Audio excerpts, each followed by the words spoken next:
You're listening to Wildlife Control Consultant, where we provide research-based information on all things related to vertebrate pest management.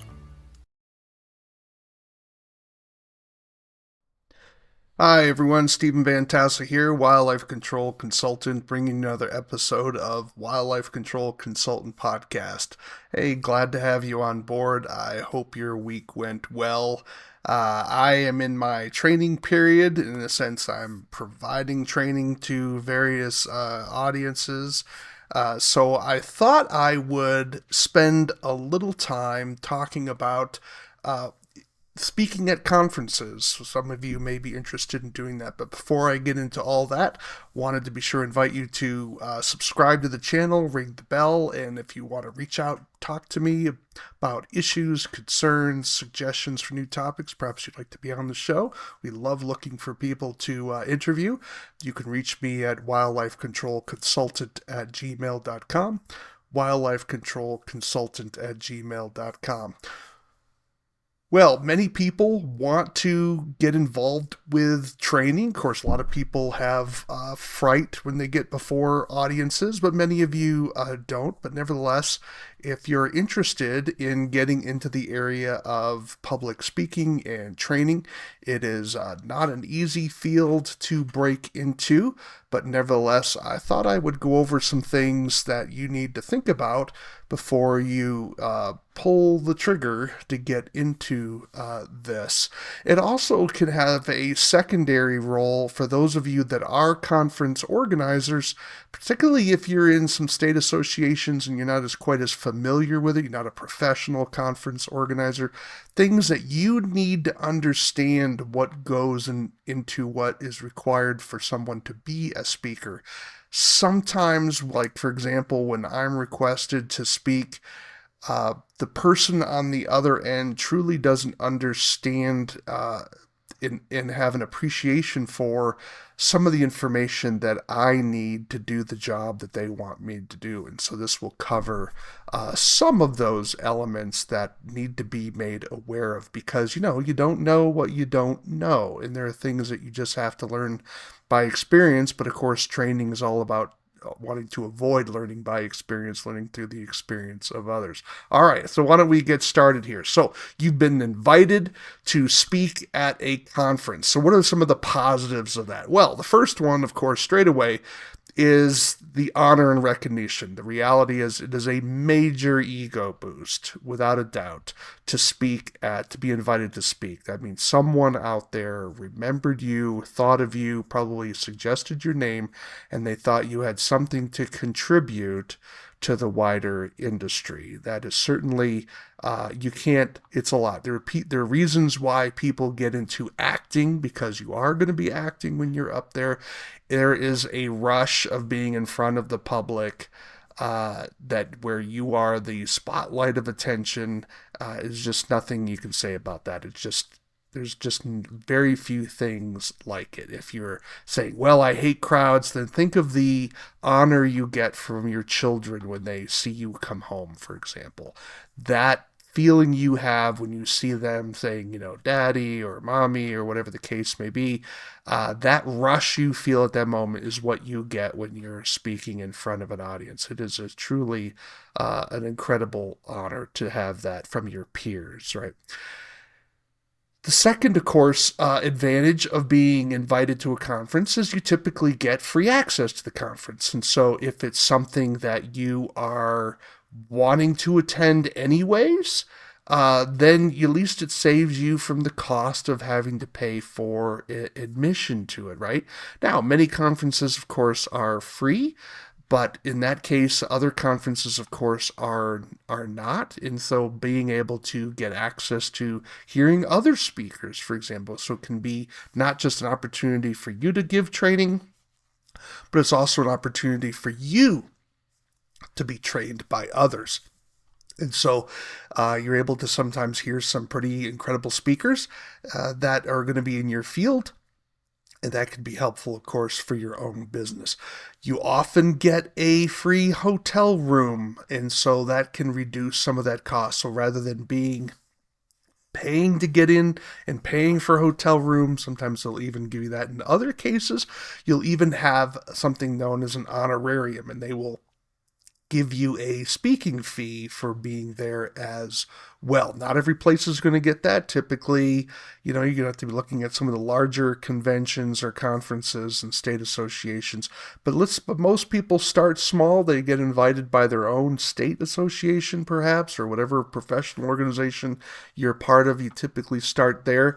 And, everyone has to start somewhere, so you want to think about that. So those are certainly several of the positives of being asked to speak at a convention. So now let's deal with the negatives. All right. So the extent that these are negative is kind of a personal feeling for those of you, but I just want to think of these are going to be things that cost you time, money, effort, okay, that you're not necessarily going to be compensated for. So let's go down the list as I have it here. Well, the first thing you're going to need to find out, of course, is what the topic is.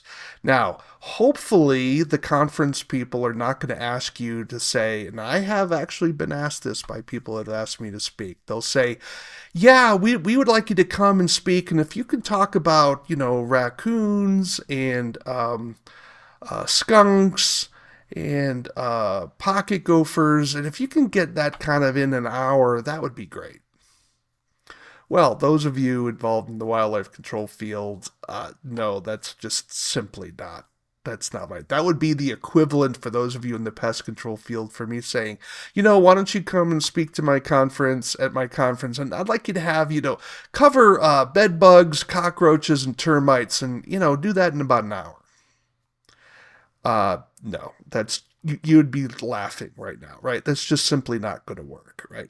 So you need to make sure you have a clear topic, and it needs to be a topic that you're comfortable with, right? So, because if you're not comfortable with it, then your research time is going to explode, right? And so one of the things you don't want to be involved in, and that is asked to speak on a topic that you don't have the resources or the capability to speak on.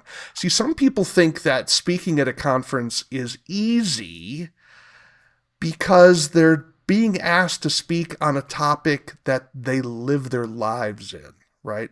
So, for example, if you are a wildlife control operator and you trap a lot of raccoons and you're asked to talk about trapping raccoons, well, that should be right up your alley, right? That should be a no-brainer for you, okay? But what if that person asked you, we want you to speak on protecting yourself from histoplasmosis? Now, that is a significant difference, right? And so now you're like, oh, I've got to talk about this disease, and I've got to be specific about it. I've got to delve into some of the nuances and think of the safety. You get the idea, right? So you've got to find you got to make sure that the topic you're asked to speak about is something that you're actually comfortable with. The next thing you want to think about is, what is the audience? And that is, what is the goal of what that topic is for? What is your audience? Is your audience going to be peers? Is it going to be pest control professionals, wildlife control operators? Are you speaking to maybe a manufacturing group about wildlife control, or perhaps a group of people who are involved in, building inspecting, or perhaps building contractors and this sort of thing? What is your audience? So now you may have to tweak the information that you may be very familiar with. You have to tweak it for an audience who may not be familiar with a lot of the lingo and terms that you're using. And so, you may use things like, you may use slang from the wildlife control industry in terms, but now you've got to reconfigure that for an audience that's not familiar with it, okay? What is the size of the audience, right? So how large of an audience are you dealing with, right? So that's going to be something that's important, not necessarily a game changer, but you've got to ask the question, is the size of the audience worth your time, right? Because especially now, if you have something already prepared and you've already done the work to put your PowerPoint together, if there's 5 people in the audience, that may be okay for you, right? Because you didn't have a whole lot of additional investment in it. The time involved to create your initial PowerPoint is enormous, right? And so if you're not comfortable with PowerPoint, you're, you know, you're going to be spending a lot of time just learning the software. But the other element with PowerPoint, if you're using a PowerPoint, for example, is do you have the photos necessary to create the PowerPoint for the topic that you're dealing with? So I'll just take them off the internet. Yeah, I mean, you can certainly do it. You have to be careful, right? But that's still going to take time to get good ones, right? And so it's a whole lot better if you're taking your own photos, right? And you have your own material. But nevertheless, you're still going to have to find them, and that's going to take time to do that. But even if you have all the material, you have all the photos you would ever need on the subject, you know what you're going to write about because you have to have some text on there, you're looking at probably 10 minutes of work time for every slide. And that's if you're familiar with PowerPoint, right? So for a 50-slide project, times 6, right? 30 hours. That can be a lot, right? So this is something you need to be, do you have that kind of investment time to put into it, right? And so it takes a lot of time to do the work. And then if you have to add research on top of that, it can become really enormous. What are the goals of the talk? What do the conference organizers want you to do with your talk? Is it a how-to talk? Is it just simply an information? I'll give an example. I just recently spoke at a conference where I talked about modes of action with rodenticides. Not something that my audience was going to make a whole lot of money off of, right? And so I was like, this is what you want. And they were like, yeah, this is what we want. And okay. And I even sent an early version of my PowerPoint off to one of the organizers. And he said this is exactly what he wanted. Okay.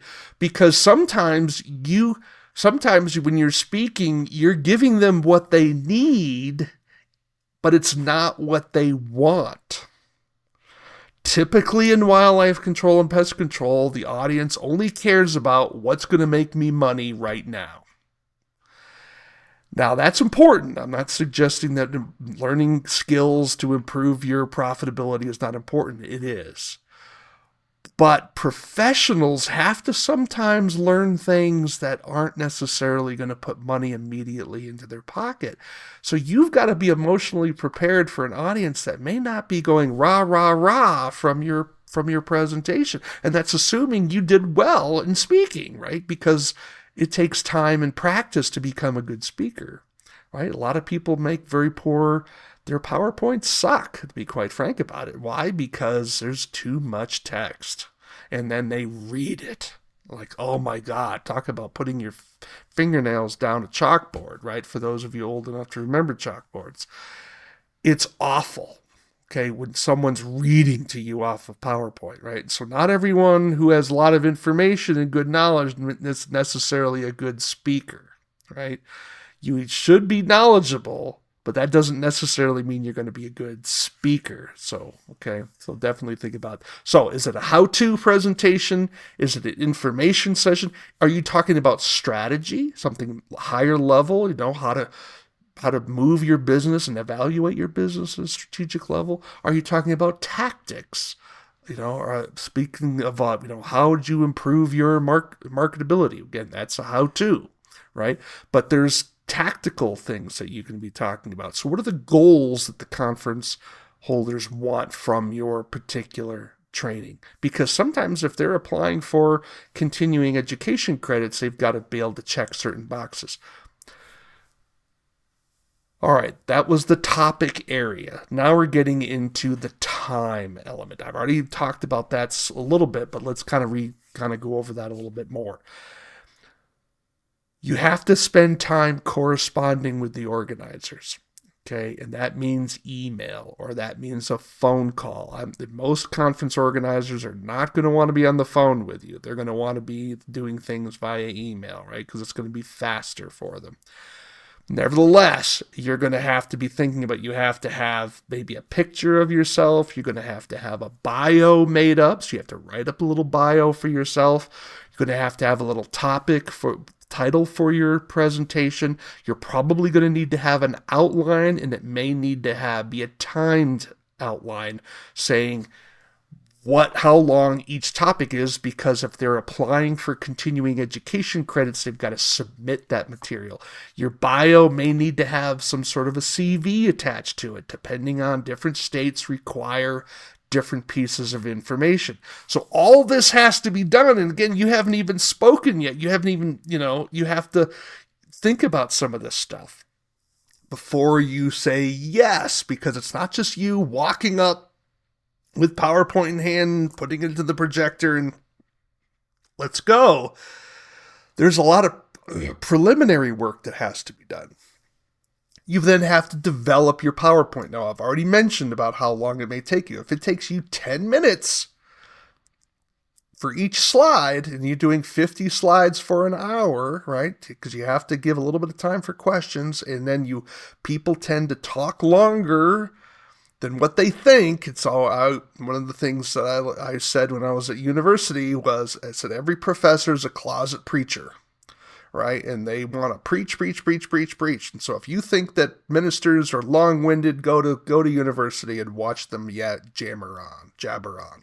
Okay, they can talk a lot. And so it's just a matter of how much you hate it depends on whether you love the subject that's going on, right? So if you love God, you'll hear the preacher all day long. If you don't love God, then the preacher's going too long, right? So there's a different attitude, makes a world of difference, okay?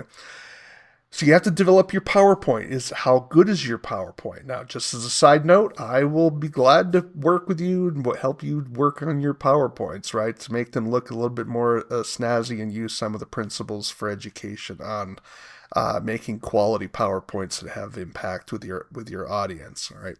But nevertheless, if you do it on your own, do you have the photographs and access to the photographs and material to put that into your PowerPoint and get that ready to go? So that's going to take you hours to do, even if everything is ready to go. Okay. Now we need to think about travel and logistics, right? So how far away is the event? What time of year is the event? What kind of weather is going to occur there? You have to be thinking about hotel rooms. Sometimes conference organizers require you to reserve all of that on your own. That means it's your credit card. You've got to order all these things. You've got to buy the plane tickets, right? So if you're traveling by plane, so you're going to get all that, putting that money out in advance before you even get there. What happens if you're sick? Should you buy travel insurance in case you're sick? Do you have to get a rental car? Are you able to get an Uber? Transportation to and from the conference, who's taking care of that? One of the challenges with being a speaker is very few conferences will ever help you soup to nuts, in the sense of that they will, pay for your ticket in advance. They will make sure that you have transportation from the airline area to the conference center and back, and they will sort of Sherpa you around. But it's a lot more stress when you've got to organize. How far is this from this? Because you've got to get your flights, and you've got to think about as well, what if there's a delay, right? So if you have connecting flights, be very careful about, a 1 hour connection, because if there's a delay, and then you're connecting flights on the other end of the terminals, that can become quite stressful, right? So these are things that you have to learn. Are you speaking outside the country? Do you have a passport, right? You're going to need a passport if you're speaking outside the country. So there's a lot involved there. Cost. How much business will you lose? So you have to think about this in two ways. Not only the time that's involved for you creating the training materials, that's going to cost you. So you're not going to probably earn the same kind of money that you're able to earn doing the work. If your billable hours are somewhere, $100 an hour, you're probably not going to get paid $100 an hour to put together your PowerPoint and speak at this particular convention. Now, you may say you don't care. That's fine, right? I mean, so you may think the honor of doing that, the recognition, and you can use that in your CV and try to build something over time. Hey, I get all that, right? But that's something you still need to consider. You also need to consider, are you training your potential competition? That's something you have to think about when you're speaking inside of your own state, right? Sometimes people in the industry worry about that too much, but I can't say that it's an improper concern, right? But it is something you have to keep in the back of your mind, right? Because remember, the more generic your presentation is, the less valuable it is as well, right? So this is where you're going to have to work that out. How much are you going to speak about on a particular subject, right?